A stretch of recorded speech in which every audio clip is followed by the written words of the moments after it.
Junagadh civil હોસ્પિટલમાં સારવાર દરમિયાન એક બાળકનું મૃત્યુ થતાં મૃતકના પરિવારજનોએ હોસ્પિટલમાં ભારે હોબાળો મચાવ્યો હતો.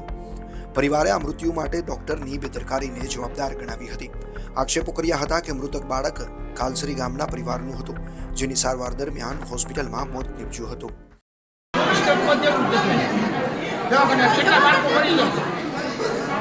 અગિયાર વાગે કંઈક બાળકનું વાત સંભળાતી હતી. 11 વાગે આ ચોથું બાળક સવારથી 18 સુધીમાં ચોથું મહિનું.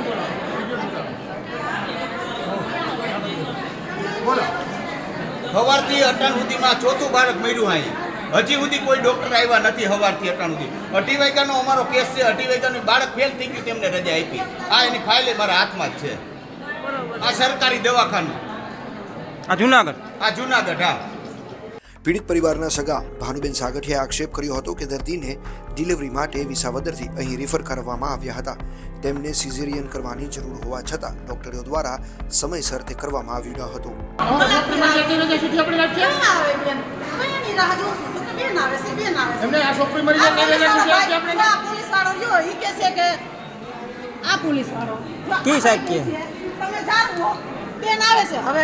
સાહેબ તમે જવાબદારી લેશો? એ બેન ને કાંઈ ન થાય એ જવાબદારી તમે લેશો?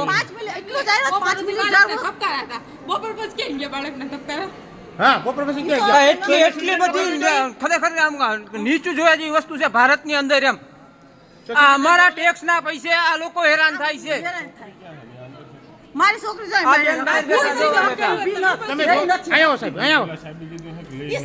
અરે અત્યારે કેસ લઈ લઈ. હવે હું લઈ લઉં ને, હવે હું લઈ જાઉં પ્રાઇવેટ માં. હવે તો આયો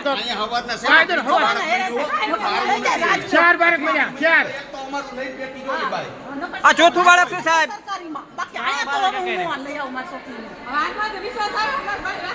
આમ નો મારી નાખે એની કોઈ જવાબદારી લેતા અહીં કરવા તૈયાર છીએ અમે. આક્ષેપોના જવાબમાં જૂનાગઢ સિવિલ હોસ્પિટલના ગાયનેક વિભાગના હેડ ડોક્ટર જોગિયાએ ડોક્ટર કે સ્ટાફની બેદરકારીની વાતોને ખોટી ગણાવી હતી. તેમણે તાત્કાલિક સિઝેરિયન કરીને બાળકને બહાર કાઢ્યું, પરંતુ બાળકના ધબકારા શરૂઆતથી જ ઓછા હોવાથી તેને બાળક વિભાગમાં રિફર કરાયું હતું. જ્યારે ડોક્ટર જોગિયાએ એક દિવસમાં 3 થી 4 બાળકોના મોતના આક્ષેપ વિશે પૂછવામાં આવ્યું ત્યારે તેમણે આ બાબતની જાણ ન હોવાનું જણાવ્યું હતું.